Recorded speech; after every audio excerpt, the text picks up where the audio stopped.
It is February 27th. Thanks for joining us here on ARC Rochester. I'm Abby Friedman. And I'm Stephanie Joseph. We have an exciting 2 hours to get through this morning, so let's run down what we have brewing for you today. This morning, we are previewing the 4th Annual Festival of Inclusion. It's happening this weekend, and so we are going to be taking a closer look at the activities that people will be able to explore. Then we are learning more about a California puppy who is recovering after vets removed more than 30 items. We're coming up and trending now. And then later we'll be learning more about the exciting new expansions coming to the Jewish home campus and how it'll benefit senior citizens in our community. And coming up after that, the Wildlife Rockstars are back in studio this morning. They are going to be introducing us to their exotic friend. But first, let's get to our exotic friend this morning. I don't know what that means. Marty, let's talk about the forecast. Some almost tropical weather on tap for the day today. Yeah, that's it. And especially upcoming days, we're going to see these numbers really move pretty well. So we're going to see some changes play out. Kind of a cool view from the WAM cam. Check out this time lapse.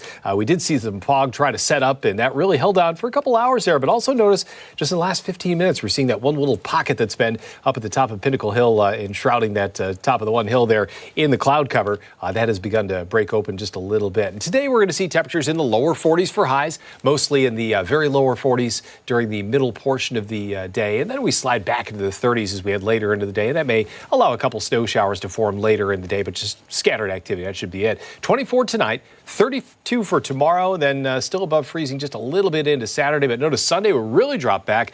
Only 20 then, but notice Monday, Tuesday, and Wednesday, 30s, 40s, then 50s for highs. So nice little warm up as we head through the longer term there. So at least something to look forward to as we head into the first portion of next week. Yeah, seriously, onward and upward, right? Let's leave the 20s in the past and just focus on the warmth in the future. I am so ready to do that. Yeah, you and me both. Yeah. All right, Marty, thank you. Sure.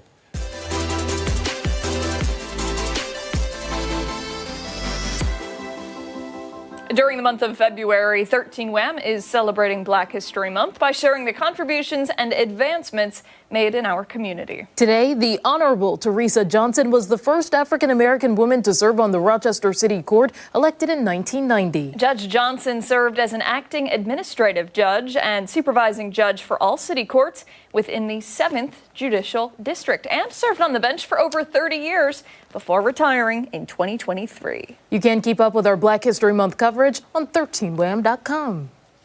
All right, time now for Off the Top. Christian Garzone joining us this morning to talk about some stories that have piqued our interest. Christian, do you want to start things off today? I will. Off the Top actually fits very well with my story. Now, not that we have any experience smuggling illegal substances, but if you were going to do it, are there some clever ways you can think of smuggling drugs or other in your shoes, maybe? Yeah, sure. Shoes. Sure, they check those. Yeah. Yeah. Well, what a wig.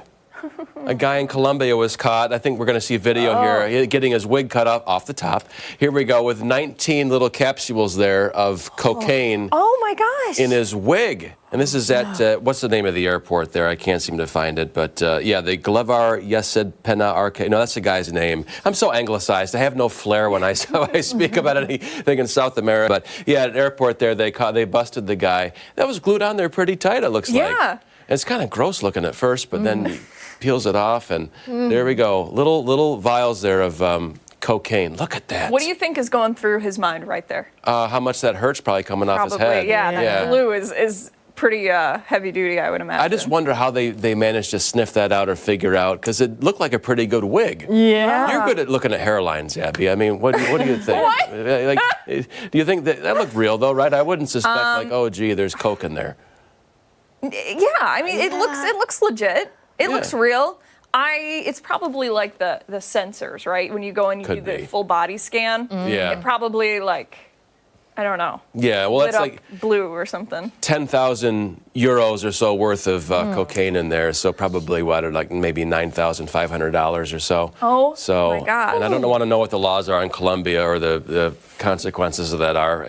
Probably pretty harsh. I would imagine so. Not like New York State, yes. Where was he going? That's what I want to know. Yeah, I don't know. Yeah, somewhere to sell it probably. Probably. That is wild. Yeah, I never would think to do that. Yeah, that's my off the top story for today. Yeah. Very clever. All right, Steph, you want to go? Okay, we're going to turn now to my story.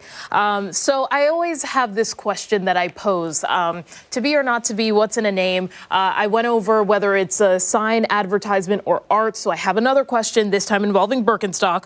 Okay, so we all know the company and their footwear very well. Hopefully we'll be wearing sandals soon. But they are asking that same question to a court, the Germany's Federal Court of Justice. They asked them, are Birkenstocks considered art or are they just footwear? So the court had ruled that they're not art and that they are footwear.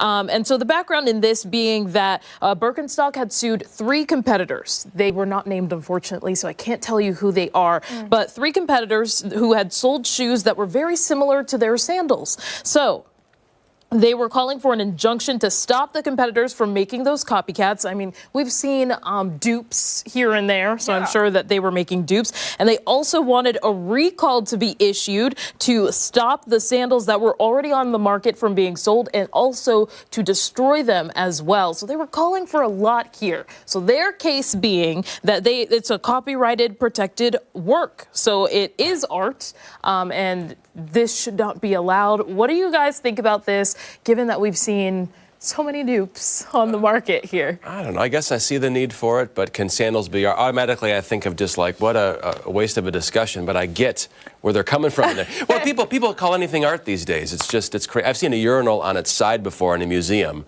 that was called art. And if you look this up, it's called the oak tree. It's a half a glass of water. That's half a glass of water on a shelf in England called the oak tree, because the artist says it's an oak tree. Oh. So as soon as you start talking about like footwear, artwork, I go down that path, but I do get the point of that. Yeah. And I mean, if we're staying with the idea of copycats or dupes, like you're calling it, you know, that's everywhere. You look at like really expensive makeup, for example, and you've got, let's say, eyeliner, right, that goes for $45, and then like a cheaper brand or a more affordable brand will come out with the same one, same packaging for the most part, different name. Yeah. Wouldn't you consider that to be art too? Couldn't somebody argue that, right? It goes on your face, you're drawing. Like, I don't know. I don't really get it. I think they're shoes. I think Birkenstock, here's my thing. Birkenstocks makes quite a bit of money. I don't really think that how about you make some comfier shoes? Do they have those at like Marshalls or anything? They don't. I don't think that they. That's where I get my stuff free. I go to Marshalls and stuff. Yeah, I have the fake Birkenstocks. Well, I will say that for anyone watching on YouTube, you might be familiar with Blogilates. And so she recently had a patent that she got for one of her designs. I forget the name of the skirt exactly, but Temu, or not Temu, it was Shein rather, that had actually had a dupe of it on their website. And so now with this patent, she's able to go after those people that sort of copy the design because it's literally hers now. And it was a huge deal for her. So I don't know if that's the route that Birkenstock wants to go through. I mean, they're headquartered in Germany, so their laws are obviously a little bit different. But there's a case here for some people. Yeah, that's really interesting. I don't know. I don't know. Yeah, they look comfortable though. Comfortable footwear. Yeah. I've never. Nice. You should see my sandals at home. There's a hole in the bottom. Oh. I think it's time for an upgrade. My dog chewed on my other pair of sandals, because I wear them around the house. I don't do slippers. They make my feet sweat. So my other pair of sandals, the dog chewed the sort of top thing that holds the foot on. So I think I'm due for an upgrade, and maybe I might look into these. I don't know. They're good. They're good? I like mine. What's the price range? Money. It was a big deal for me when I bought my first pair. Purchase. My only pair. Maybe I'll stick with the cheaper end of stuff. Yeah. I'll go to Goodwill. All right, we'll get to my story this morning. Final story for Off the Top. This is pretty crazy. You know how I like my animal stories, and this is nuts. So this was just outside of Saratoga Springs. A 1,300-pound horse named Sly rescued after falling through the ice. Ashley, can we take this video? Yeah, there we go. All right, so you see Sly there. Fell right through the ice, and Sly's owner discovered him struggling in the water and then immediately made calls for help, right? Because there's no way that she could get the horse out of the water by herself. You can see her there grabbing his halter to keep his head above water and then waited for help there. I have a quote from her here. She said, "I was losing the battle to keep him above water alone," which is why she ended up calling firefighters, police officers, neighbors, and family members. They all responded and worked to get Sly the horse out of that icy pond. The good news is Sly is doing just fine. Was taken to an animal hospital, treated for hypothermia, and is doing much better right now. People on social media, I feel like I don't even need to say this, but they're thrilled that Sly the horse is doing better. We've got Camilla here saying, "What an amazing rescue. It's heartwarming to see the community and responders coming together. Great teamwork." And I completely agree. It takes a village, right? Mm-hmm. And ABC, that breaks my heart for each animal in danger, but happy ending is fine. Yeah. So there you go. But I did see some folks on social media because, people are a lot of people were wondering how the horse got out. Where was the fence? Why was the horse just roaming free? Oh, yeah. Sly's owner said to prevent future incidents, an electric fence has been installed around the pond, but it appears that Sly managed to escape his enclosure beforehand. So hopefully this will prevent any other future accidents from happening. But look at that guy. Electric fence. Not so Sly. Yeah. Yeah, but that's pretty common. Electric fences, I think, for farms and stuff. I could be wrong. You ever see Legend with Tom Cruise? No. People at home in their 40s, 50s, and 60s will know what this reminds them of. A horse scene and mud and pulling a horse out of the mud and the horse. Does the horse die?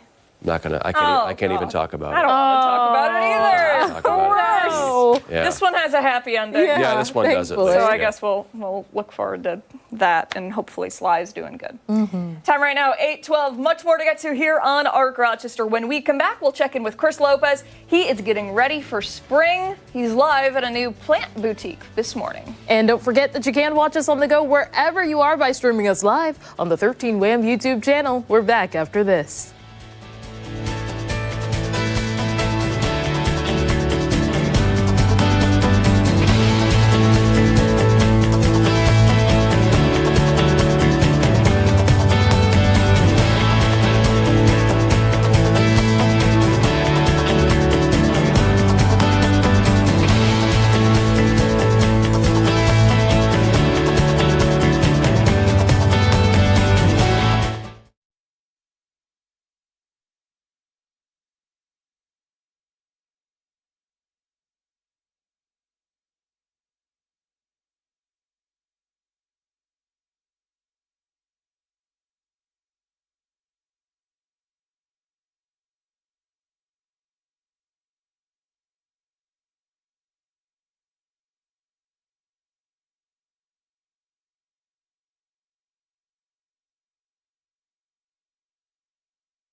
A new plant boutique has recently opened up in Fairport near the cannery. Yeah, it's called Prop Me Up, and they have rare plants, a propagation bar, and plant care classes. Who better to check it out than Chris Lopez? He's live there this morning, giving us an inside look.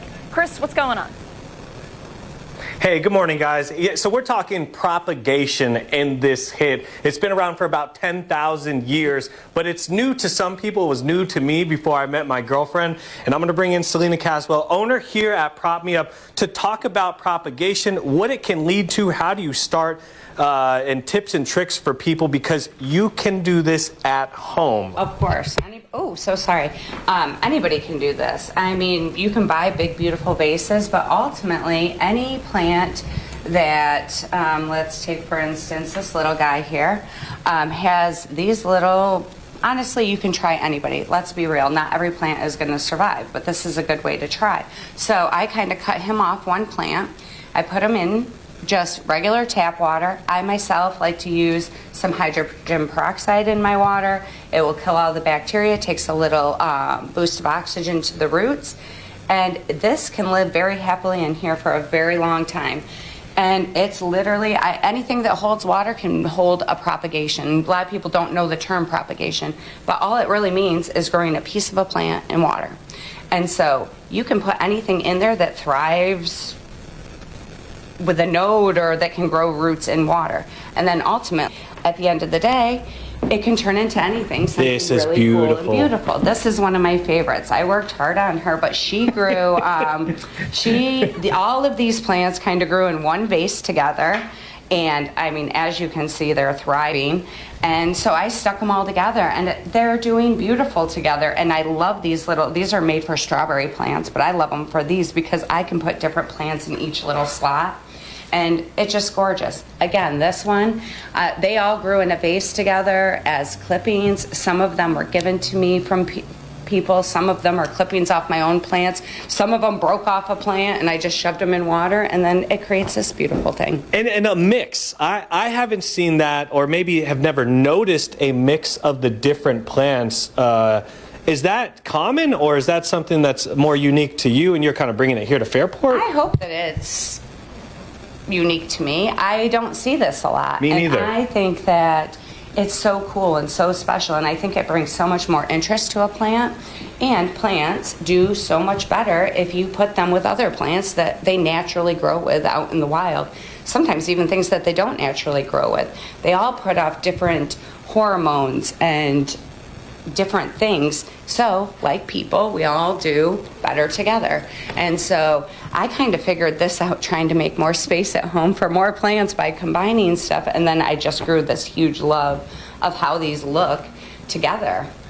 And then what about this one over here? So this is a beautiful plant. Here, yeah. Right? So these are, so in here, I actually have this, which is a clipping that broke off of one of my huge monsteras.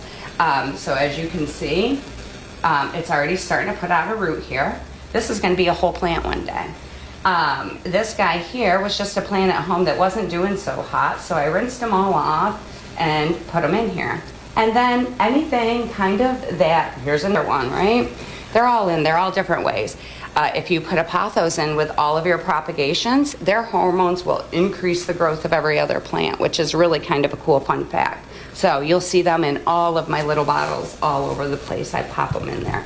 But ultimately, one day, I will take this all out and I'll put it into this, and they will all grow together, and I think it's really cool. And you'll see them all around my shop because I'm trying to show people that everything doesn't have to stay tidy in its own little place. Like, you can put them together and make it just like a flower bouquet, right? So if you have a flower bouquet, it's usually not just roses. It's much more beautiful to put them all together. What do you seek to be? And I love that you're so enthusiastic about this. What do you seek to become here in Fairport? So I just, prop me up. Propagation, growth, better together, right? Like, this is who we need to be as humans. And it goes into every aspect of our life. I mean, I think every living thing does better with other living things. So I think it's just really fun way to experiment. And if I don't have luck with one plant, I still got 7 more in here. So I don't even feel like I killed anything, right? Hey, guys, there's Selena takes the business very seriously. Every single light bulb in here is a grow light bulb that is adjusted to the different areas of the different plants. This is a smoothly running machine here in Fairport. Please check them out.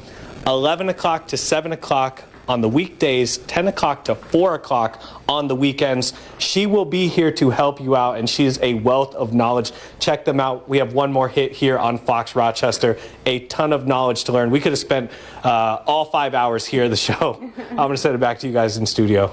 Wow, Yeah. it's really cool. It is really cool. I'm jealous of you today, Chris. It's really beautiful stuff, and I'm also jealous that all of those plants are alive and thriving. Yeah. All of the ones in my house are not looking great, but we don't need to talk about it. All right, Chris, thank you. And don't go anywhere. When we come back, we are taking you behind the story this morning. Arc Rochester is back on the other side of the break.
.23, welcome back. It's time to go behind the story this morning. We're bringing you the latest developments on some of the top headlines we're following this Thursday. Yeah, we want to turn now to the legal action being taken by Arundecoy Town Supervisor Andrea Evans against the town and his board members. Yeah, it comes after last week's vote to censure Evans following allegations of sexual harassment and retaliation. Our Christian Garzone has been following this story very closely and joins us with the new developments. A lot going on here in terms of the new legal action by the supervisor. Yeah, Andrea Evans filing a petition with the Monroe County Clerk against the town board members, essentially saying this censure, which requires him to work remotely and have his email monitored, is not legal.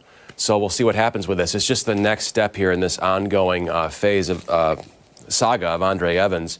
And again, this goes back to a report, a 34-page report, allegations of sexual harassment and retaliation in the workplace against a staff member. And through all this, Andrea Evans is running for town supervisor again, even though the Arundecoy Democratic Committee has selected John Perticone, town board member, to be the nominee for the next town supervisor. Yep. And there was a statement from Evans. Ashley, can we get that on screen? There's a nice graphic for that. I was going to read some of that statement from Evans. The court filing states in part, quote, "The board has no lawful authority to restrict the functions, powers, and duties of the supervisor," and goes on to say the actions taken by the board members to pass this resolution was unlawful.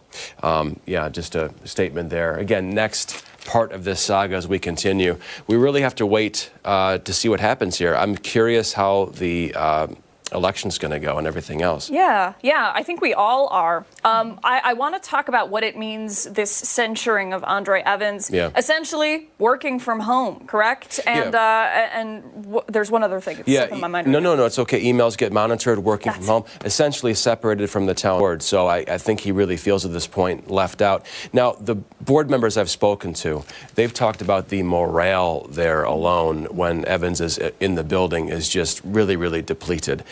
And as I said before, last time we talked about this on Behind the Story, the board members didn't take this decision lightly to censure the supervisor or to push for this investigation to be done.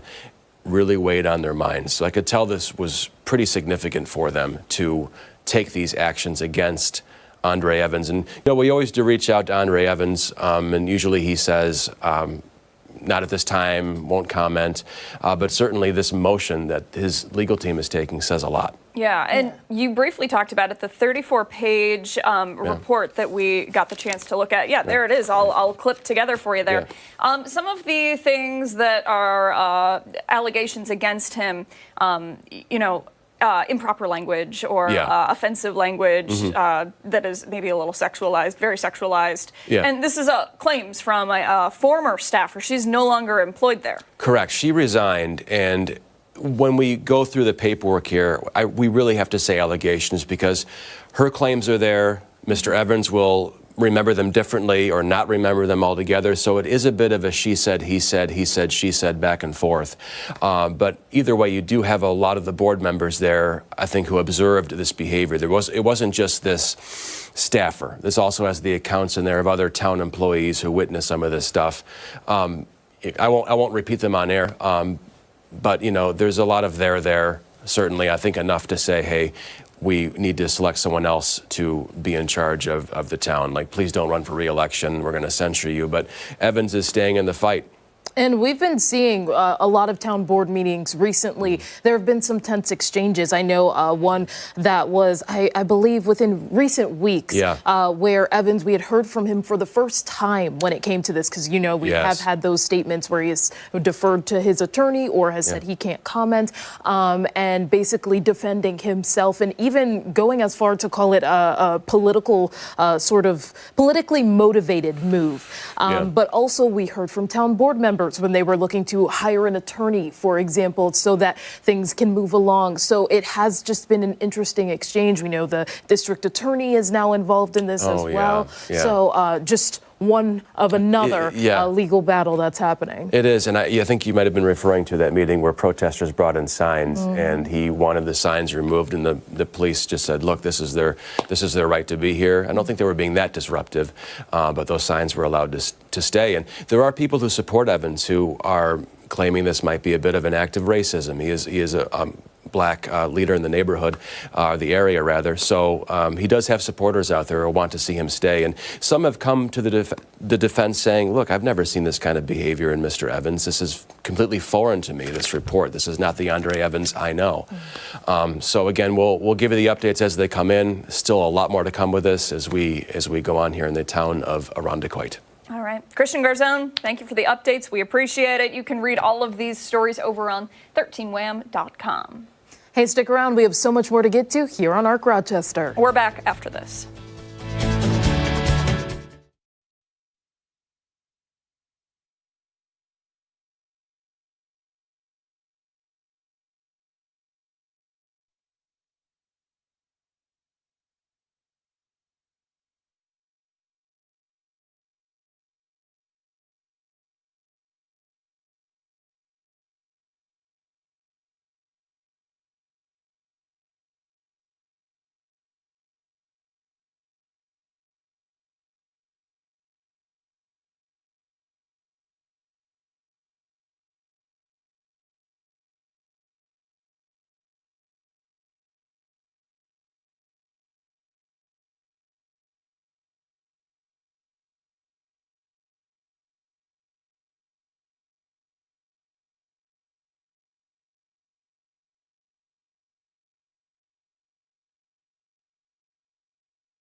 back. Thanks so much for sticking with us here on ARC Rochester. We want to start things off this half hour by looking ahead to this weekend as the Golisano Foundation is joining forces with Special Olympics New York and Best Buddies to host the 4th annual Festival of Inclusion. The event provides a day of fun, games, and education while highlighting inclusive resources and services for those of all abilities. Now this morning, we're joined by Managing Director of the Golisano Foundation, Caitlin McNamara, and Best Buddies participant, Shannon Saluzzo, to tell us more. Good morning to both of you. Good morning. So this is really exciting. Tell us a little bit about the Festival of Inclusion. Yes, the Festival of Inclusion is a unique community event that is put on by the Golisano Foundation, Best Buddies, and Special Olympics. And it draws together over 85 organizations, individuals, their families, other agencies for a day to connect, share information, and have fun with the different activities that the agencies bring to the event. You have so many things listed here. Hold on, I want to make sure I have at least a reference for my notes here. A little bit of something for everybody that is offered. This page is enormous. Forgive me here for a second. All right, let's see. A little bit of everything. We have all of these different things that are offered. School of Rock, Seneca Park Zoo Society, Special Olympics New York, the Hochstein School. How do you even pick which one is your favorite? Do you have a favorite? No. No? You like them all? That's all good. It is hard There's a to lot. choose. How about you? Do you have a favorite out of all of these? You know, it's really hard to put into words what would be a favorite because it does span the lifespan and includes everything from medical resources to recreational activities. Some of the things that we talked about yesterday was having the opportunity to try new sports, to try adaptive equipment, to try live demos, participate in virtual reality experiences. So there are really many things for everyone to come and explore and try. That was one of the things I wanted to ask you about, this immersive virtual reality. Tell us a little bit about that. Have you done that before? No, you haven't done it yet? Maybe this year, right? Good try. I haven't tried it either, and it's new this year, as well as the Eastman Dental is bringing their Smile Mobile for on-site dental care, as well as Special Olympics will have health screenings there for everyone. So this year, there really is quite a few new additions, which is very exciting. That is exciting. And what is it like to be able to be a part of such an inclusive event in our community? Shannon, how does it feel? Being included Yeah. in the community. Yeah. We're really celebrating each other and all of our abilities and our unique differences. And I think that impact is hard to put into words. Yeah. And it's felt not just at the event, but afterwards as you go about your day and as time passes and you look back at the different things that you took away from the event and how you connect with other people. Yeah. Yes. Caitlin and Shannon, you guys have gone every year for the past 4 years. I imagine that each year it gets bigger and better than ever. Explain, if you don't mind, what it's like when the day wraps up. You've had all of this fun, all of this learning. You've met so many great people. What are you walking away with? How do you feel at the end of the day? Good. Yeah. Really good. I think it's such a heart-filling, positive experience that I think you walk away with a new appreciation for each other, and I think you feel really motivated to try to make a difference in your day and with the people that are around you. And for anyone at home who really wants to be a part of this or maybe contribute in some way, when is this happening again for our viewers, but also a website if you have? Sure. So this event is taking place this Saturday at Nazareth University's Golisano Training Center. It will be from 11 a.m. to 2 p.m. and it's free. So please come stay as long or as little as you'd like to. And there is a Festival of Inclusion Facebook page, as well as information on the Golisano Foundation website to learn more about the event, the agencies that will be there, and all the fun things to come experience and try. Excellent. Thank you both so much for coming in today. We appreciate it. We appreciate the time. If you'd like to swing by, we'll put it all for you over on foxrochester.com. Hey, stick around. We still have so much more to get to here on Arc Rochester, including when we come back, we're once again checking in with Chris Lopez, who's working on developing a green thumb. Yeah, we'll see how it's going. Don't forget, take us on the go wherever you are. Stream us live right now on the 13 Wham YouTube channel. Arc Rochester returns after this.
.840, welcome back. The village of Fairport has a brand new business located right near the cannery, and it intends to grow. Yeah, it's called Prop Me Up, and they specialize in unique plants and plant care classes. Very important stuff going on there. We go to our Chris Lopez this morning. Chris, oh, you got an apron on. Guys, I'm done at Channel 13. It's over. I work here now. I've already developed the green thumb since about 6:30 this morning, thanks to Selena Caswell, owner here at Prop Me Up. I got a new job, guys. Next feature reporter, tossing off to you, whatever. I got to get through this hit, though. So we're in your happy place right now, and I love you used to be in healthcare for a very long time. You almost take the same approach of the plants in here. Yeah. So what is in this room? This is a little bit different than out there. Yes, so this is what I like to call like my nursery. This is where plants are either getting watered, cared for, maybe they're not their best self yet. They're not quite ready to be out on the showroom. So I'm trying to love them and nurture them and get them to be at a place where they're ready to go out and I feel comfortable with the product going out. So these guys aren't 100% ready yet, but they are getting there. If you look, a lot of these guys, like this guy right here, these guys were close to death after going through that snowstorm. And so the fact that you can see all this new growth coming on all of these is what makes a plant person tick and just makes my heart happy, because you can see new leaves coming out of every single one. Though they're not quite ready to be sold, I do let people peek in here if there's anything that they like. I will get it ready and sell it as is.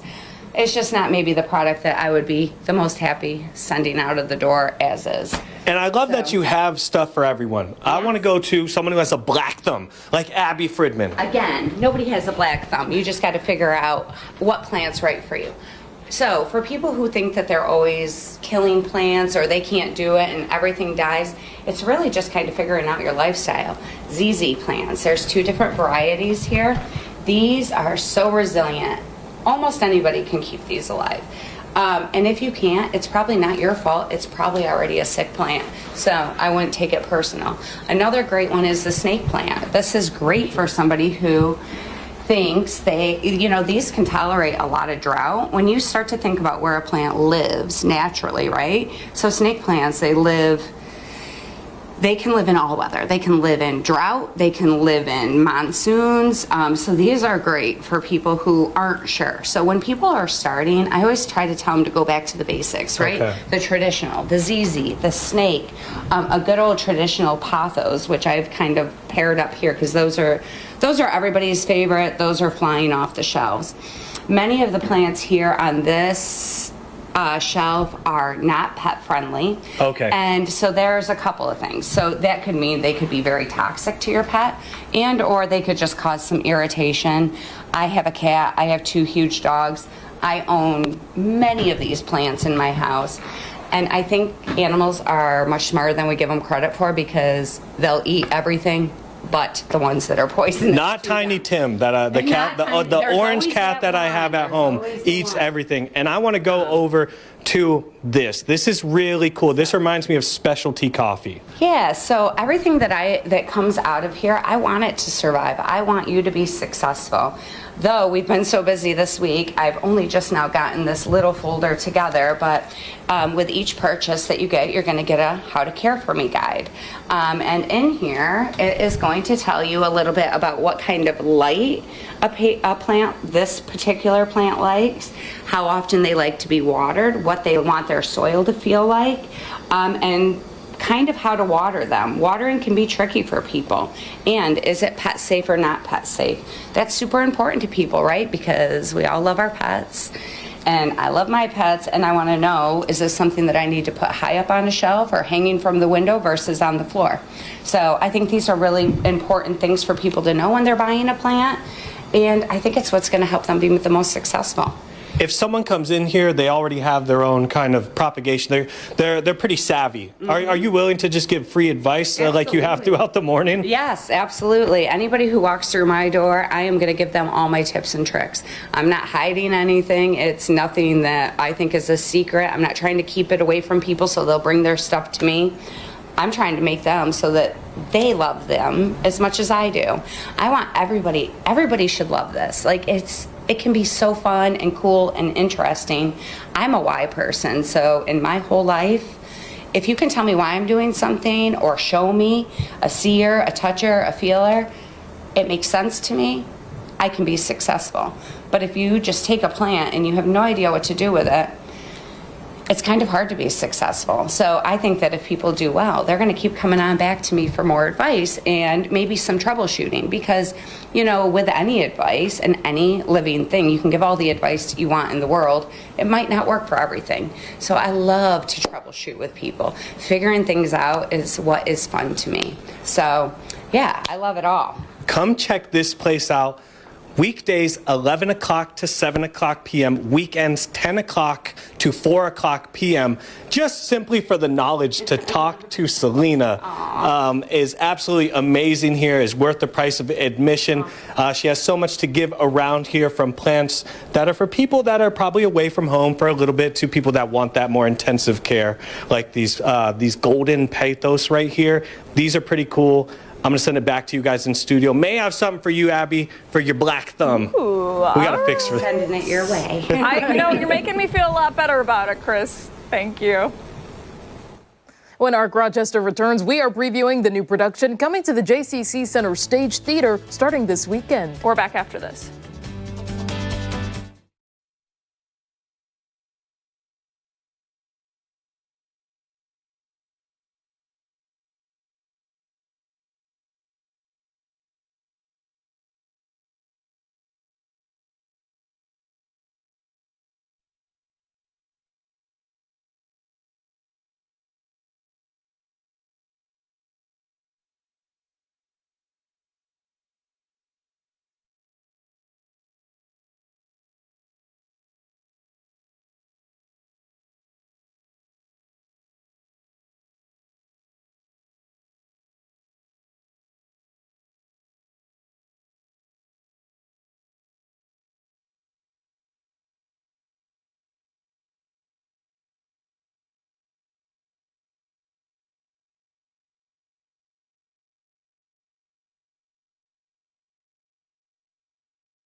9:48 this weekend, a journey of discovery is taking center stage at the JCC with the world premiere of the Berlin Diaries. Yeah, joining us this morning to talk about the production, we have actors John Fraulich and Rachel Codeweiss. Good morning to you both. Thank you for being here. Thank you for having us. Thank you.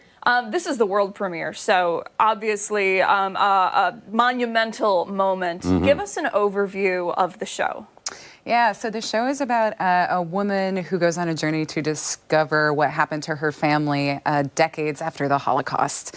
So obviously it's very poignant, but also I feel like what people are not going to expect is that it's surprisingly funny. It's basically a one-person show played by two people, and these two people play 14 characters. We're it. Yeah, so we play characters that are different ages, genders, different dialects from different regions of the world. So there's a lot of really rich storytelling in it. Yeah. Yeah. And what is it like to prepare to play all of these different characters? A lot of people get really engrossed in who their character is, but you've got 14 of them Yeah. to do. Yeah, it takes a Great lot question. of preparation. A lot of preparation takes a lot of time and just patience. We have a great collaborative team at the JCC who's given us a bunch of resources and space.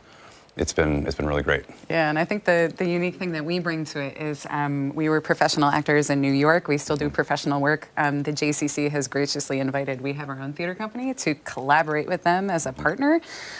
So a lot of the physical work that we have done in our careers has been infused into this play. So it's not only a really unusual, unique text that Andrea Stolowitz has written, but it's also a really unusual process of rehearsing and creating it.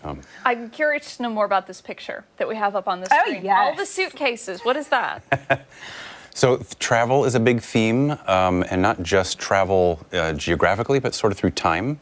Sort of, it's a way of showing that we have, there's lots of different places that we go to, and the journey of a character, not just again, geographically, but also metaphorically, the journey that we go on through our life to discover who we are and where we come from. Wow.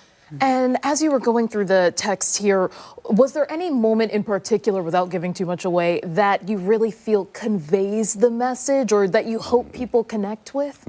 Well, it's so relatable. It's the text throughout really is about family and the discovery of family. And if you have a family, you'll relate to one of the characters in this play. There's so many interesting, rich, colorful, funny characters throughout. That's excellent. For both of you, how do you kind of get into that zone where you're like, all right, I have to play all of these characters? Sure. I don't know how the play breaks down, but I would imagine it's not like back and forth conversation with yourself. Am I wrong? It's everything. It's back and forth. Sometimes we play the same character at the same time. It's really unusual in that way. And what we like to say is we worked professionally in New York City for years. This remains one of the most unique plays we've ever come across, both in terms of how the text is and what it is requiring of us to play it. And so it's just a really rich, engaging journey, not only for us, but we're sure for audiences too. It's going to be unlike anything you've ever seen. Yeah, it's extremely technical. So the text is inherently really difficult as Andrea Stolowitz wrote it because the switches are, just simultaneously. And so the trick for us technically is tracking when to change the body shapes and the voices to help get clarity for audiences, because we know that's very, very unusual storytelling. So like a lot of our efforts have gone into making it not only really engaging and kind of magical because it's just the two of us, but making it really clear. Yeah. Wow. And for anybody at home who may be interested in wanting to attend, what information should they know? They want to get tickets, for example. All right, sure. Go to the website of the JCC Rochester, and we're running from March 2nd through the 16th. Tickets are available at the JCC website. Very good. And this is the world premiere. So after this, what's the plan? Well, we're going to run for 3 weekends here in Rochester, and then we're going to go for a weekend to Buffalo.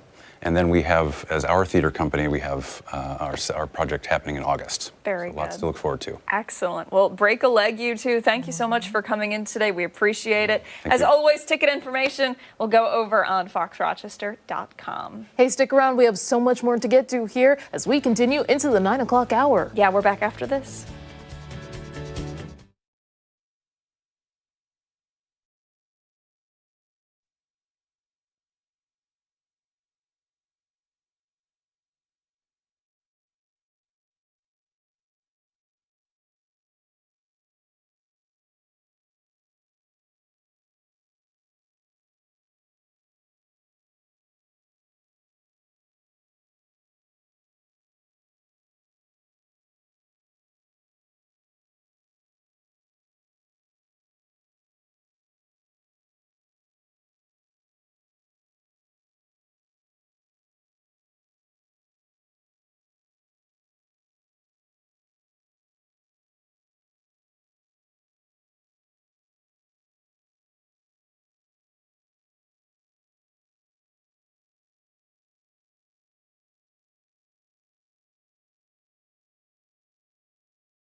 Good Thursday morning. I'm Christian Garzone. Thanks for tuning in. Here is your ARC Rochester news break.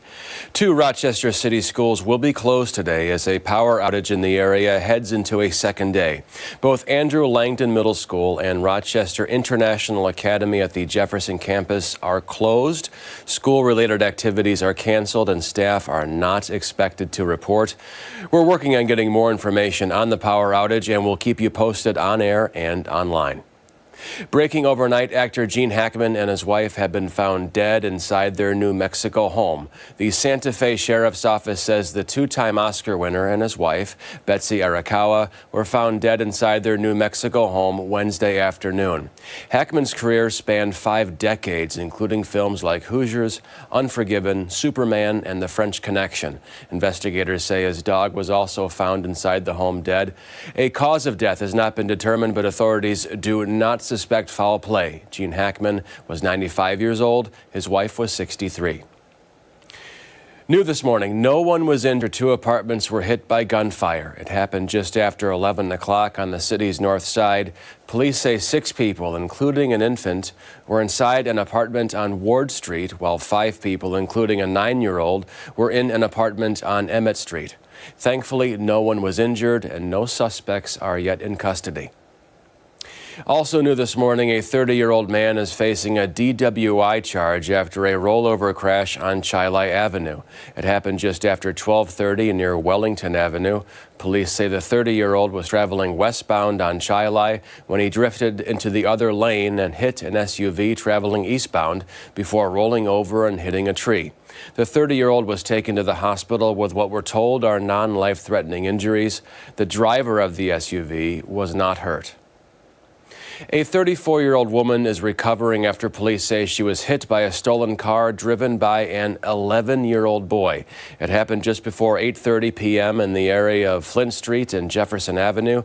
Officers say the 11-year-old was driving a Hyundai that was stolen from Henrietta when he hit the 34-year-old who was crossing the street.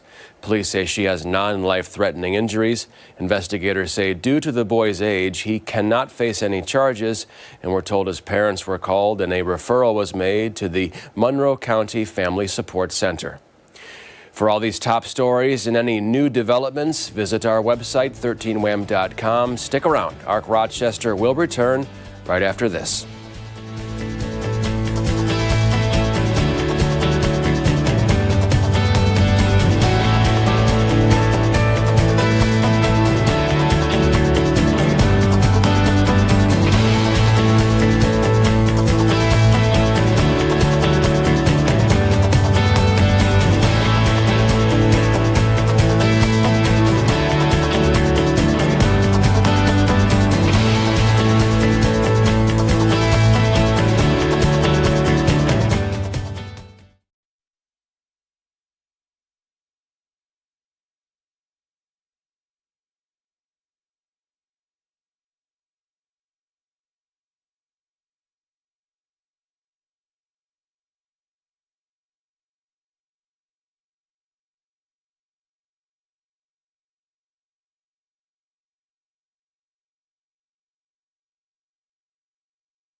on this Thursday morning. It is Friday Eve, Steph. Yeah, almost there. We're counting the hours, baby. Thanks for joining us here on ARC Rochester. I'm Abby Ferdman. And I'm Stephanie Joseph. We still have another hour to get through this morning, so let's start things out this morning with what's trending now. All right, so we're going to start out with a pretty shocking situation. A couple flying on Qatar Airways wound up sharing their row with a dead passenger. Yeah, guys, the plane was en route from Melbourne, Australia to Qatar, a 15-hour flight, but unfortunately the unidentified female passenger suffered a medical emergency in the aisle and was unable to be saved. The couple says they had 2 spare seats in their row.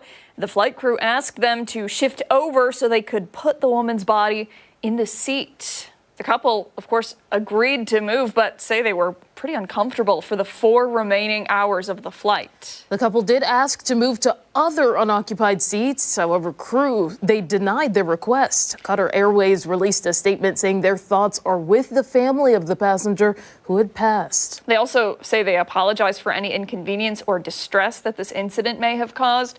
And they also say they're in the process of contacting passengers in line with policies and procedures. Yeah, definitely a difficult one, 4 hours. I can only imagine what they may be going through, but also the woman who unfortunately passed away on a flight. So yeah, it's a sad story. It absolutely is. I understand the discomfort, but just a situation I imagine the flight crew did not think they would find themselves in. Yeah. And, you know, it's one of those things like, what would you do? What would you do? Mm-hmm. You know, you want to be respectful to the woman. You want to be respectful to the other passengers. It's a sticky spot to be in. All around. Yeah. All right. We're going to get now to an unusual robbery at a restaurant in England. According to the owner, a woman walked into the eatery and then stole the sink in the bathroom. All right. The designer sink cost just over $90, was ripped right from the base. Oh. And after checking CCTV, the suspect could be seen entering the bathroom with a large black bag and leaving 10 minutes later with the bag. All right, let's see that sink again.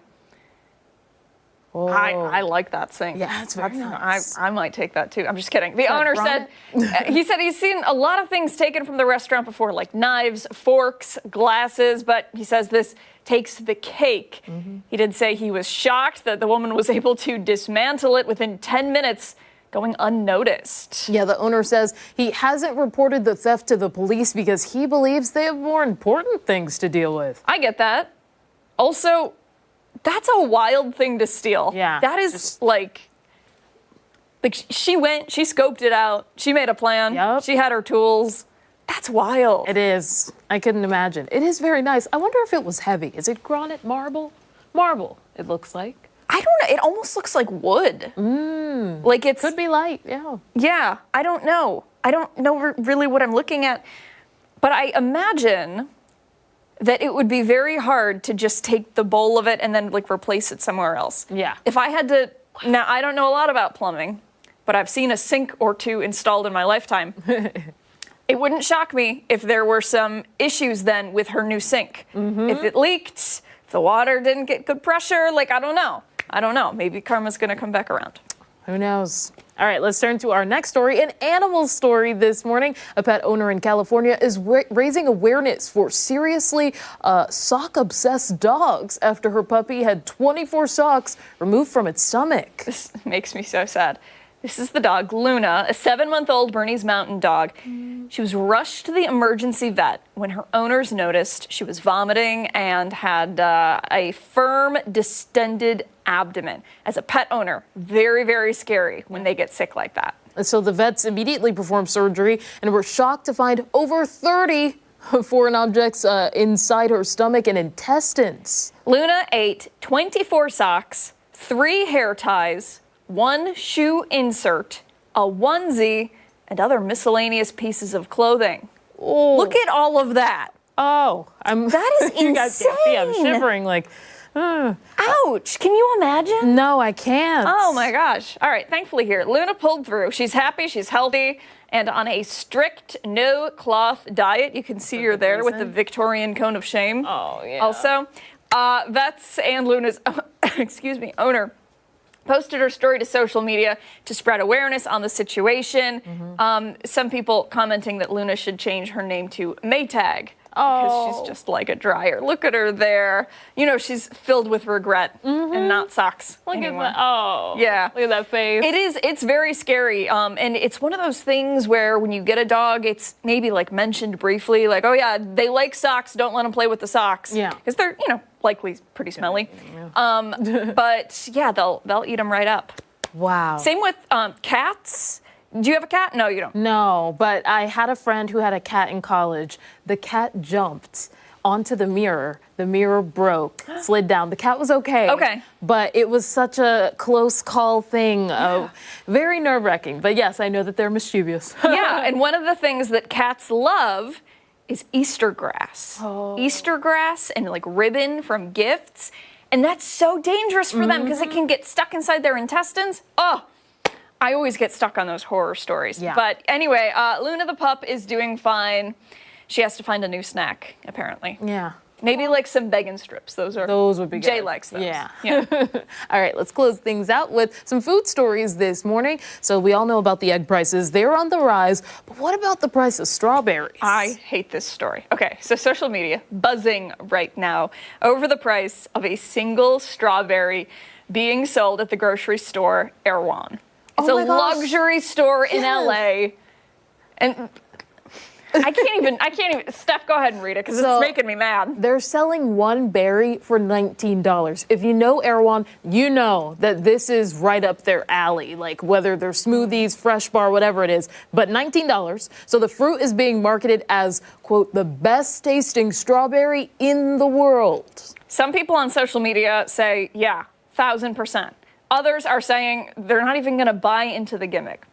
Comments on some posts even express how dystopian the concept of a $19 strawberry is. Now, according to Erewhon, the viral fruit is grown in what is nicknamed the Strawberry Kingdom from December to June.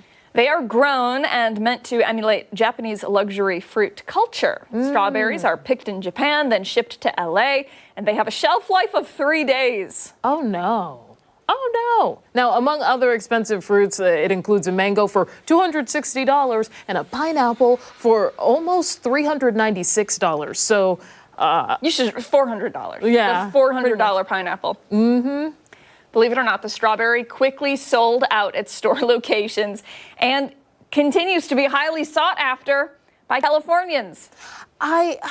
I would say that this surprises me, but it doesn't, because I have seen time and time again, people love to go to Erewhon for the smoothies, especially. They do a lot of celebrity collabs, but also the hot bar. They have buffalo cauliflower, and their mac and cheese or whatever the case may be. So I think because it's become a trend, people are like, oh, I gotta try it now. Yeah. And they're probably saying it's not worth the hype, which is what most of them usually say, but.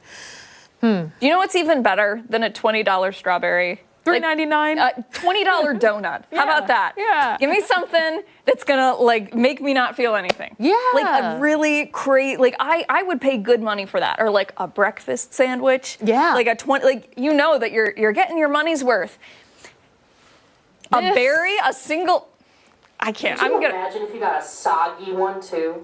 It would be the worst. Okay, do you know how Dan Shrek gets upset about like very little things and then goes on the rant? This is how I feel about these stinking berries. I could go for hours about it. I see it on social media and I immediately press do not like, not interested, do not show me any more of this. And yet here I am at my place of employment being forced to talk about it. Life is unfair. Never escape.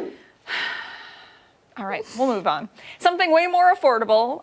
You soon may not have to pray that the ice cream machine is working at McDonald's to get a McFlurry. Never have I ever had a McFlurry. Really? Never ever in my life. Gosh. Well, you know, I've had several. Well, you used to work McFlurries. there. That makes sense. M&M, Oreo. They also have the Shamrock one, which I haven't tried. Okay. But now Wendy's, though, they are getting ready to introduce some changes to their iconic Frosty. So the reported plan is to allow customers to customize their Frosties with swirls and fusion add-ins. So I guess we're saying, like, well, forget McDonald's. Yeah. There's Wendy's. I guess so. Rumors as to what will be included: sauces like brownie batter, strawberry, and caramel. You can also do mix-ins, apparently, like Oreos, M&Ms, and other sweet treats. Yeah, it's a move that the company is introducing, to most likely compete with other chains like Dairy Queen and McDonald's. So the new changes will be introduced in the coming months. This is great. Yeah. I'm excited. Well, because definitely you don't have to worry about the machine when it comes to Wendy's, but you're usually not able to change the flavors or add in stuff. It's usually just the chocolate. Sometimes you'll get the vanilla, but you can't add anything. Steph, I'm going to ask you a question right now. Okay. And you need to turn your chair so that you can look at me in the eye. When you worked at McDonald's, did you ever tell maybe a little white lie to your customers that the ice cream machine was maybe broken, even when it wasn't? No, actually. Never? There was one time when even I was surprised when I went to go make the ice cream. I'm telling you. What is it? What is it? When it says it's broken, what is it? It just won't?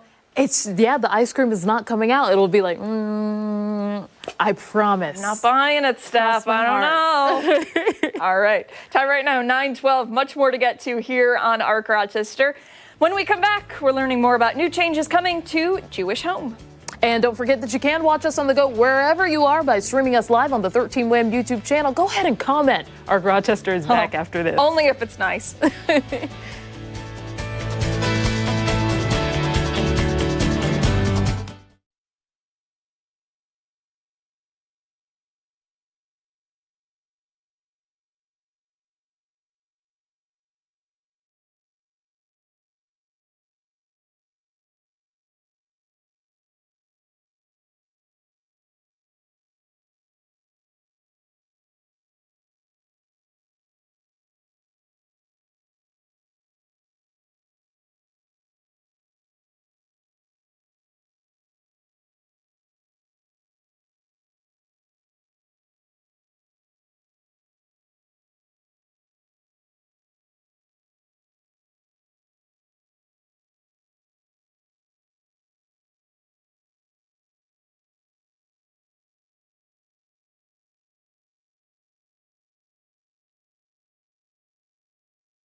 As the country deals with a senior housing shortage, the aging population continues to grow, and locally, some organizations are working to find solutions. The Jewish Home is expanding its Lilac Grove complex in Brighton, adding 70 luxury apartments. Here to talk about it is Michael King, the president and CEO of Jewish Home. Thank you for being here. Well, thank you for inviting me. And by the way, I love your show. Oh, thank you very much. That's very nice of you to say. Thank you.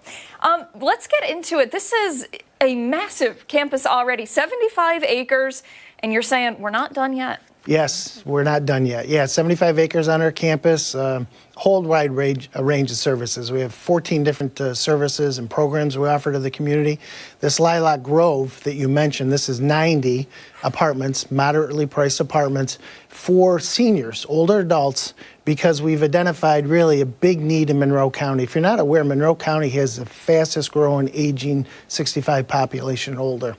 When we did our study, we found that there was probably at least 1,000 of these apartments that we could build in Monroe County and still not meet the need of our community. So we have these 90 apartments we broke ground on, and they'll be open in May of 2026. And then we have another project that'll be starting in July on our summit, our independent living project as well. And so are there any additions to these coming apartments that are able to help or address some of the needs of seniors that'll be coming to live there? Oh, yeah, of course. So in our moderately income, the Lilac Grove apartments that I'm just talking about, what's really going to be nice and beneficial about living on our campus is, first of all, one of the things we do on our campus is we create connections when people move in. So now if you're living at home alone, or maybe you're a couple that is trying to decide to downsize and don't have many friends, you can come to our campus, and no matter where you live on our campus, could be in our nursing home, our independent living. In our independent living, it's life, love, and laughter all the time. This will be the same thing in our Lilac Grove apartments, where you'll be able to come create connections as a community within that Lilac Grove. But even more importantly, if you need services, it could be you need outpatient therapy. We have outpatient therapy around our campus. You literally can walk out of your apartment and go 70 yards and hit our outpatient therapy department. If you need help with housekeeping services, or you need help with home care, we can bring those services to you, and you're going to have priority access to all the other programs and services we have on our campus, whether it's short-term rehab, independent living, the nursing home. Because you live on our campus, you'll have priority access to all those.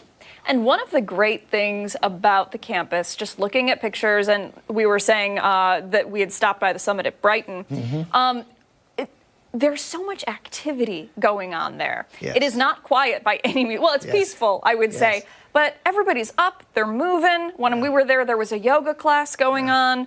Tell us about some of the activities. Let's focus on Lilac. Yeah, that's a big part of the life living on our campus.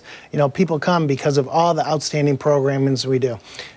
You come to Lilac Grove, you'll have access to all kinds of programming because we have a dedicated person that's going to do programming, but also outdoor concerts we're going to have, indoor concerts on our campus, salon services, music therapy, creative arts. We do all these wonderful things with, and now close to 700 individuals living on our campus. That is amazing. It really is. What does it mean for you to extend this legacy already of the great work that is happening in this community? Yeah, I'm very fortunate to be able to lead this wonderful organization. I've been with them 20 years now. 10 is in this position, but because of really the awesome board we have, the over 1,000 employees that are very dedicated to our older adults that we're privileged to take care of, and our donors that are extremely supportive. It's very, and we're not done. We're really not done. We have more stuff that we're going to be working on. I mentioned our independent living, which is our summit of Brighton. We'll be breaking ground on 35 beautiful luxury apartments in July, and we've already have 33 of the 35 spoken for already. Wow. Such a big need. And total upgrade to the inside of the summit with a new multi-purpose room, beautiful fitness center, several dining venues, a movie theater. It's going to be a really wonderful place to live and enjoy your life. It sounds like I would like to live there. It sounds like I'd fit in great You got to there. be 62 or older. On the way, I guess. Ways to go for that. For somebody who is sitting at home thinking, all right, I think I'm ready to make the move. I think I'm interested. Is there an application process? Is there, you said an age requirement, but what else? Well, if you're interested in Lilac Grove, I would encourage you to start finding out about it now. We do have a number you can call or visit jewishhomeroch.org. We are taking waiting lists. It's interesting. We have not done a lot of marketing around this just yet, but the response has been overwhelming in terms of inquiry. So we will be creating a waiting list, and as we get closer to the opening, we'll be asking those individuals to, put down payments on. But it's going to fill up fast. There's a big need, big need. It's going to have, quartz countertops, washers and dryers in the apartments, a community room, a fitness center, wonderful outdoor space with a fire pit and where people can bits and connect as individuals. So, and then it's the walking, we have beautiful walking trails on our campus. If you're ever interested to come over, you can walk all around our campus. We have these beautiful ponds with fountains that you can see as you're walking, and then it connects right into the Erie Canal as well. Wow. It sounds beautiful. And thank you so much for coming in today. We appreciate it so much. Oh, thank you. And all that you are doing for the people in our community. All the information on the application will go over on foxrochester.com. Don't go anywhere. When we come back, we are once again taking you behind the story. ARC Rochester is back on the other side of the break.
(9:23). Welcome back. All right, we're going behind the story right now, bringing you the latest developments on some of the top headlines we're following this Thursday morning. And we want to turn now to National Guard helicopters seen flying above Groveland Correctional Facility yesterday. All of this comes as corrections officers now enter day 11 of wildcat strikes at dozens of prisons across New York. They're demanding better working conditions, among other things. Yeah, our Christian Garzone has, of course, been following this story and brings us the latest development. So starting out with those helicopters being seen in our area, Livingston County over Groveland Correctional. What have you heard about that? Well, one source says there was an incident inside the prison. Officially, we're hearing on the record that there was no incident. So I don't think we really know, but we should keep in mind that as these 15,000 or so correctional officers are on strike, the governor put some 6,500 National Guard members to maintain order in these prisons, and I believe it's 40 out of 42 prisons across the state that are involved in these strikes in some capacity. And these workers, we touched on it a bit there, are demanding sort of better working hours. I mean, some of these shifts go 24, sometimes 36 hours. And we've heard from some people who have walked the walk there, retired correctional officers, talking about, you know, they're leaving their spouse at home as like a single parent because they're working these incredibly long, demanding shifts. And sometimes it's not really an option. You know, you get told you're staying overnight or whatever, and you're working 24, 36 hours. I mean, imagine us doing that, just talking for that long. I mean, we'd be worn out after a while. Yeah, you know? absolutely. Yeah. And they're in very dangerous conditions, by the way. I shouldn't make light of that. Yeah, no, absolutely dangerous for sure. And, you know, you think about that the National Guard has been deployed to help kind of cover some of the spaces that are lacking with the correctional officers on strike. We really don't know what conditions are like inside right now. We're not hearing a ton. Is that correct? We're not hearing a ton, and as I've said here on the program before, you wonder what the inmates know or don't know about this.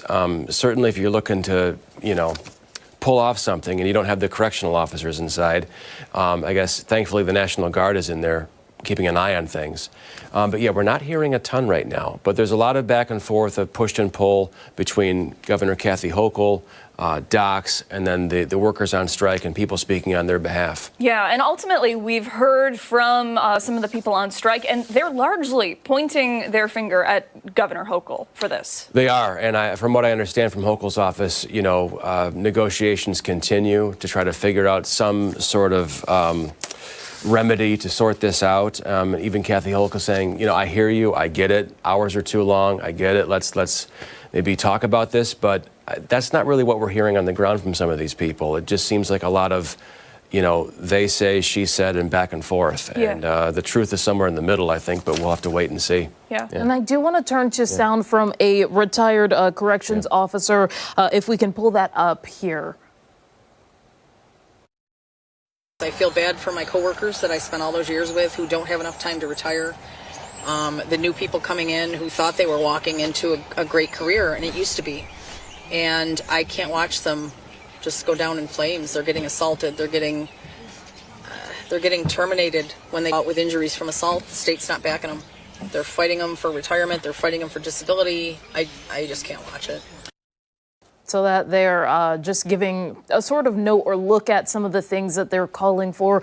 We had previously talked about those cease and desist letters, for example. Of course, so a lot of challenges, legal challenges now being faced by those on strike. Yeah, there's so much material here to talk about. It's another one of these ongoing pieces of the saga. Yeah, so let's talk a little bit about the Taylor Act specifically and, some of the other things that these CEOs are demanding. The Taylor law prohibits organization like this. So the governor is saying, excuse me, I was eating some trail mix earlier. Now, of course, the peanuts are there. Pardon me. But the Taylor law prohibits organization of this type, and the governor is saying you're in violation of the law. And some of the things they're calling for, it seems reasonable, right? When we think about it, 24-hour, 36-hour shifts, revisions to the HALT Act, which talks about prisoners in solitary confinement.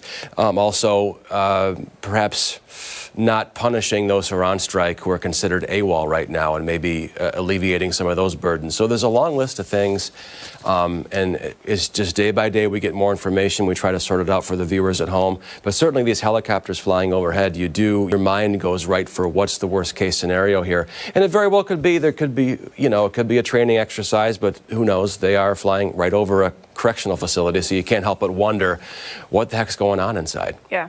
And we do know that the union had not authorized this strike either, but there are still mediation efforts going on, right? Correct. And, again, just a lot remains to be seen. We'll have to just wait day by day. Today's day 11. Tomorrow will be day 12. Hopefully something happens soon.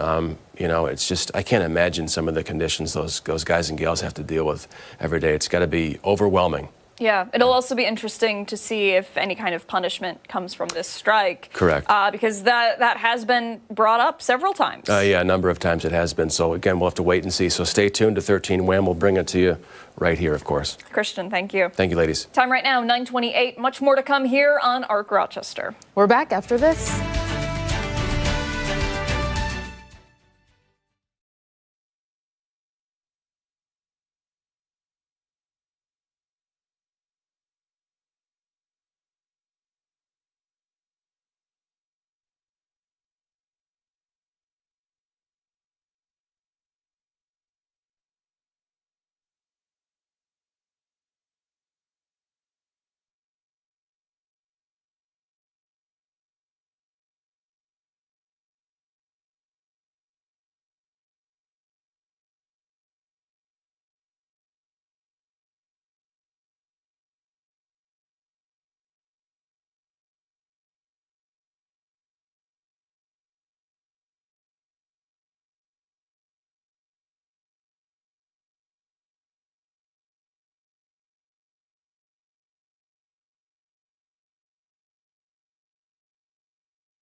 Thanks so much for staying with us here on Arc Rochester. We want to kick off our final half hour of the morning by chatting more about the all too common hazard in the winter season in upstate New York. Yeah. Of course, we're talking about the potholes. The State Department of Transportation says crews are working hard to get those filled in our area. Our very own Natalie Kelsel-Tony hit the road to speak to some drivers trying to dodge those pesky potholes. Dodging potholes is truly a game in itself. But Nguasa Bangwase says he wasn't able to avoid this one as he was pulling into a gas station. Probably went about 10, 15 miles over it, got good airborne on it. Did not know. I mean, some of the potholes are so egregious that you literally have to drive on the other side of the road. Many drivers on and off the expressway swerving to avoid impact. The state's Department of Transportation and Monroe County say they have crews working to address potholes as they develop. Bill Capisar tells me the craters are not always easy to spot and come as a shock. Well, it's good to be by yourself because usually the language that comes out is pretty brutal. It's that sort of gut reaction as you sink down and pop back up. It's only going to be a matter of time till somebody's car is going to get ruined, and next thing you know, who are they calling? Many people calling Schrader's Garage in Rochester's South Wedge neighborhood. So the most common thing that we'll see is tire damage. You can get what's called an impact break when you hit a pothole. A lot of things you might see would be like a small bubble, looks like almost like the size of a golf ball on the side of the tire. Schrader says repairs are costly. You could be talking, maybe $150 to $200, give or take a little bit based on what kind of car you have, what size the tire is. If the wheel is damaged as well, that can add to the expense. You could be into the $350, $400 range. Yeah. Natalie's here to talk about it. And, it's one of those things that it's going to happen every single year without fail. The potholes will appear as soon as the ice is gone, which, you're thinking to yourself, yes, the roads are clear. Finally, I don't have to worry about slipping and sliding everywhere. And then instead you're getting... I related a lot to that guy who said that the language is not always great. Yeah. Oh, me as well. I mean, on the commute in today, you're having to dodge them. It's kind of like playing a video game almost. I think we were relating it to.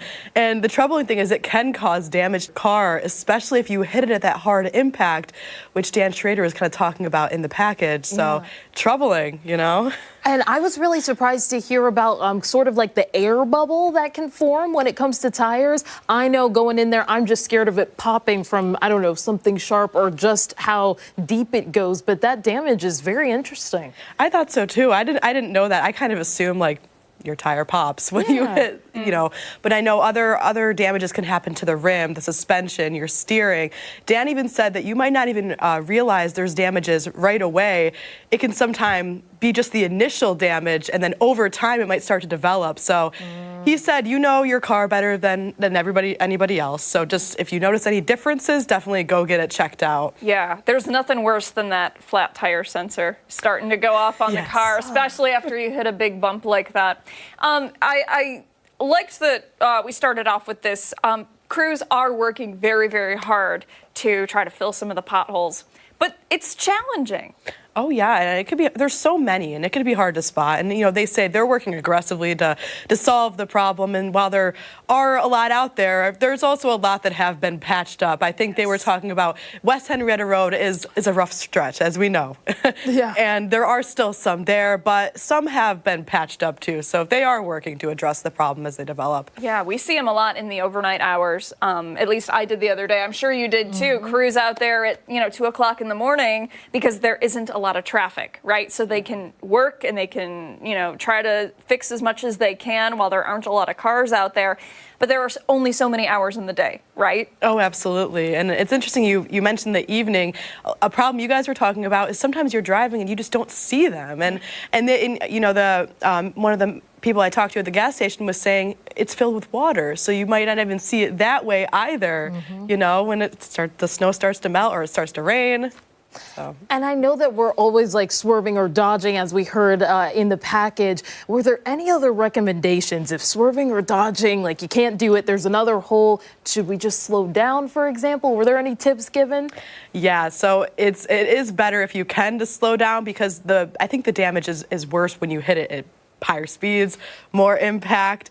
But yeah, I know that, Dan was saying, obviously worry about yourself first. So if you're going to swerve out of the way and hit somebody else, that's obviously going to be worse than maybe hitting the pothole. Right. So, we just kind of got to monitor the situation and be hyper aware on the road this time of year. Yeah. Great advice. I always, I've been working in news for a little while. I've done plenty of pothole stories, and this isn't going to be the end of the conversation here. There's going to be one that pops up that is the size of a car or something like that, and, we'll continue to monitor it. But there is a number or a place where people could go to report potholes, yes? Yes, there are. 1-800-POTHOLE, or the number on your screen, 1-800-768-4653. That's for the New York State Department of Transportation. You could also report it to the city, the county, because there are different jurisdictions of roads. So if you see one, report one, and they're going to try to fix it as soon as possible. Yeah. Or feel one, if you right. feel one. Yeah, feel one. Yeah. All right. Yeah. Natalie Castle-Tony, thank you for coming in. We appreciate it. Good reporting, and we'll put the number for you. Actually, I'm sure it's already there. The number to report the potholes over on 13wham.com. Hey, stay with us. We have so much more to get to here on Arc Rochester, including when we come back, we're going retro this morning. Don't forget, take us on the go wherever you are. Stream us live now on the 13 Wham YouTube channel. We're back after this.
All right, we're going into the archives this morning as we celebrate National Retro Day, because there's a national day for everything. Literally everything. Yeah, I think producer Ashley actually has a calendar on her desk. Ashley, am I right? It was a gift.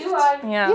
Yep. And we thought it would be fun to look back at some of the top fashion, music, and pop culture trends over the last few decades, and of course, take some time to chat about them. Yeah, so for time reasons, we can't go back too far. So we're going to start things out with a look back at the 60s. All right, so we're starting in the 60s. Yeah. Fashion included mini skirts, bell bottoms, a little bit of tie-dye, go-go boots, and either pixie cuts or long hair. Those were good bell bottom, you know, those are coming back. Yeah, that is typically the kind of pant that I am drawn to. Yeah. Wide-legged, yeah. And there was also some new inventions. So audio cassettes. If you have a Walkman, let me know. I still want to get one. The first computer mouse and the first video game is that Space War that I'm seeing. Yeah. And Apollo 11 moon landing. Okay. Yeah. There you go. Also, music, Motown, rock and roll, the British invasion. Top artists included the Beatles, the Rolling Stones, Bob Dylan, the Beach Boys, and Jimi Hendrix. Iconic. Yeah. And pop culture moments, Woodstock, Star Trek, the James Bond movies, The Sound of Music, and Psycho. Oh, one of my favorites. I love Psycho. Also, the very first Super Bowl, Muhammad Ali's rise in the boxing world, and also the creation of the Big Mac. Wow, in the 60s? Apparently so. Wow, okay. We're going to move on now to the 70s. So fashion included platform shoes, which are, of course, making a big comeback, disco fashion, jumpsuits, tube tops, and the afro. Mm-hmm. New inventions, VCRs, Post-it notes, the Walkman. I thought that was in the 60s, I was a little no? too early. Oh, okay, sorry. MRI technology, and also the first ever email. Whoa. Which haunts us to this day. It Still, does. my phone is buzzing constantly. As for music, disco, classic rock and punk, the Bee Gees, Led Zeppelin, The Clash, Earth, Wind and Fire, which we know, do you remember? I do. The 21st night of September. Yeah. But yeah, so many icons. ABBA and Queen, of course, included too. Yeah. Pop culture moments, pop culture movies. Saturday Night Fever, Jaws, another one of my favorites of all time. The Star Wars series, and Rocky as well. Also the rise of arcade games, NASCAR, and the Brady Bunch. My mom actually has the VHS tape of Saturday Night Fever. Really? Yes, so I see you guys know. Yeah, you already know. Yeah, John Travolta, right? Yeah. Yep. All right, we're going to move on now to the 80s. The fashion there included leg warmers, aerobic wear, I want to say. Yeah. Is that correct? Yeah. Shoulder pads, acid wash, jeans, neon colors, and the mullet. All right, so some new, the mullet. Ugh, I know. Anyway, new inventions. Personal computers, the very first cell phones, CDs, camcorders, and also the World Wide Web. As for music, MTV launches, which is huge. Oh my goodness. Yeah, video killed the radio star. Oh yeah. Glam rock, pop, and hip hop, they become popular. So we see the icons like Michael Jackson, Madonna, Prince, Run DMC, the Beastie Boys, and Duran Duran. Yeah.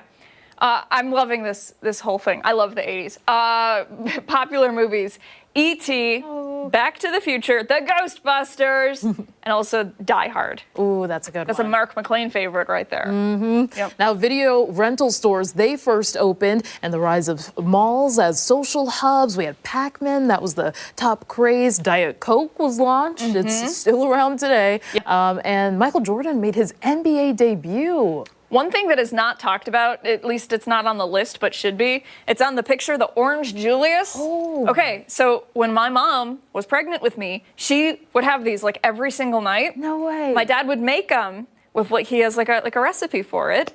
And they're like my favorite to this day, which is crazy. I don't have the recipe, but 10 out of 10. Love those things. Have you had one? No. You've never had one? No. Oh my gosh. I It's don't like think there's any near me. Well, yeah, I don't think they're even around anymore. Oh, yeah. But it's like orange juice with like vanilla ice cream. Oh, I'm sold already. Yeah, 10 out of 10. Amazing. It might be frozen. I don't know. I gotta call my dad. I gotta ask him. But send us the recipe. Yeah, really, really good stuff. All right, we'll move on now to the 90s. The 90s. Baggy jeans, cargo pants, windbreakers, bucket hats, denim everything, frosted tips, and the Rachel haircut. Oh my gosh, I wish we had a picture of it, but an iconic haircut. Yeah.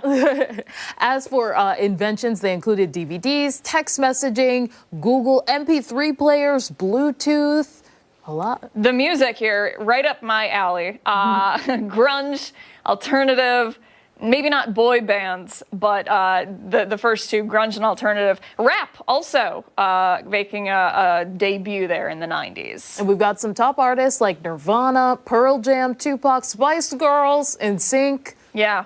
Blink-182, Green Day, that wasn't on the list, but those are off the top of my head. I just want to say, I teach at Brockport, and I like to put on music when we are getting ready for class or after I give them a break. I'll just, And the other day I asked them, I'm like, what kind of music do you want to listen to? And one of my students said, just like some throwbacks, like some, and I'm like, what's a throwback for you? And she's like, I don't know, like the 90s. Like, that's horrible. Okay, it's fine. That's like, it's whatever. We'll move on.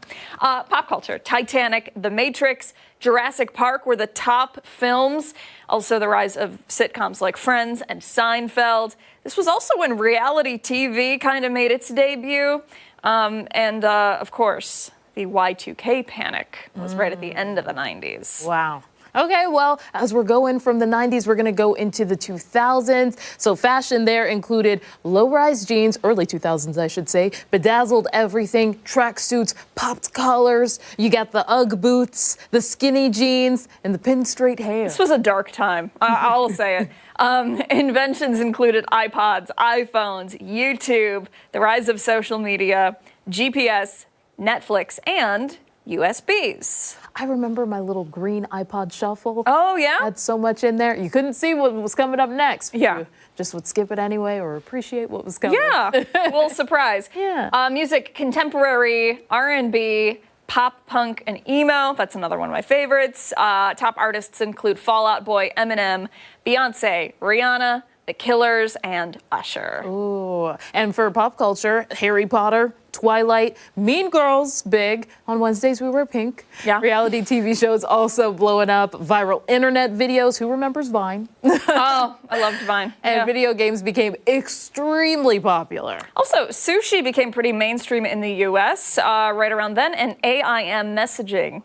That was really big. I was never allowed to do that. Really? No. No way. No. We also didn't have video games in my household. We had a Wii, briefly. Oh, that's cool. We had a little joystick one where you had to plug it into Yeah. the TV. Yeah. That was fun. Dream Life, if anyone's played it, it's one of my favorites of all time. Okay, all right.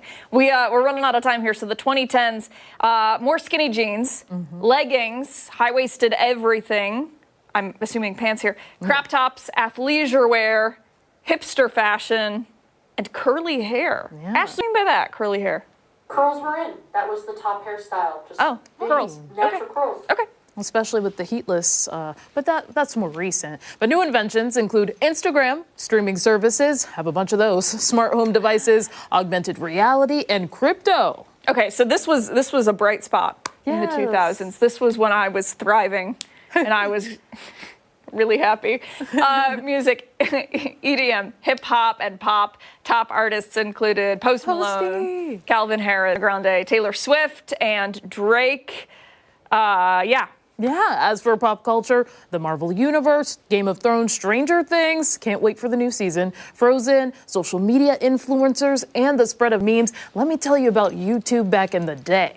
Like they were amazing. Some of them are still around and posting, but Bethany Moda, for example, comes to top of mind. I think Zoe Sugg is posted on here, but all of the OGs really made it what it is. Life was easier back then. All I wanted was blue hair. It was never allowed. Time right now, 9:50. Don't go anywhere. When we come back, we're going to be joined by the Wildlife Rockstars and one of their exotic friends. We're back after this.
back. We're back with the Wildlife Rockstars, always bringing fascinating animals to our studio for us to learn about. And it's only fitting here on Fox Rochester that they bring a fox, specifically Marilyn the fennec fox. Yeah, Sarah Saylor and James Nugent are here to introduce us to Marilyn and tell a little bit about her story. She really is so sweet and loving. I'm obsessed with her. Yeah, so Mary is very special. She is a fennec fox, so they're the smallest of all the fox species and have the largest ears for body size for all canids. So that's the biggest distinguishing feature you can see on a fennec fox is their large ears. So typically they get to about half their body size, typically growing up to about 6 inches. And they use those, one, for hunting, so the big ears means they can hear their prey underground, and they also, she is a desert fox, so she comes from Africa and Arabia, and being very hot there, they're able to send their body heat up to their ears where there's a large surface area, and that helps her cool down. Nice. She's amazing. Do you happen to know how old she is? So Mary is about 1.5 years old. Wow. And how did you guys acquire Mary? So Mary came to us from another wildlife facility like ours down in Florida. They ended up having babies, and the babies needed a new home. So we wanted to give Mary a great life and be able to educate people on the wonderful facts about fennec foxes. So she came to our facility, and you guys may know her friend Chewy, the pale fox, who has been on before. So now they have a really great bond and are growing up together. I love that. And you guys do such fantastic work. The Wildlife Rockstars are rock stars in our community. For somebody sitting at home who is thinking to themselves, I want to get involved, they can. There are ways for them to volunteer. Yes, so we are always looking for volunteers. We have a variety of projects, so if people have skills with construction, art classes, gardening, please reach out. We're always looking. We have our ongoing cannon bottle drive, so that has been super helpful for our Bridges for Brain Injury organization. And we are starting Bridges Barnyard and Wildlife Rockstar birthday parties in the summer months. So if you are interested in booking a birthday party, you can find more information on our website as well as our Facebook page. Fantastic. Yeah. And for somebody who's thinking, I want to meet Marilyn, they can do that, yes? Yes, yep. So Marilyn is starting to do presentations. As you can see, we were a little hesitant with her coming on the news, but she has done absolutely wonderful.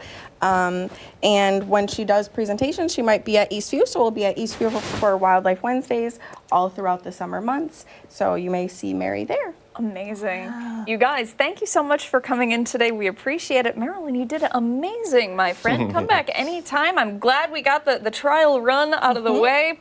And if you would like to get involved, we'll post all of that for you over on foxrochester.com. Time right now, 9:55. I think that does it for us this morning. Yeah. That's all right. We'll see you back here again tomorrow, starting at 4:57 on 13 Wham ABC. See you then.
Tomorrow morning, it's time for the Rochester Auto Show. Chris Lopez will be live on the convention center floor with your first look at this year's hot cars. Live on Good Day Rochester and Arc Rochester on Fox.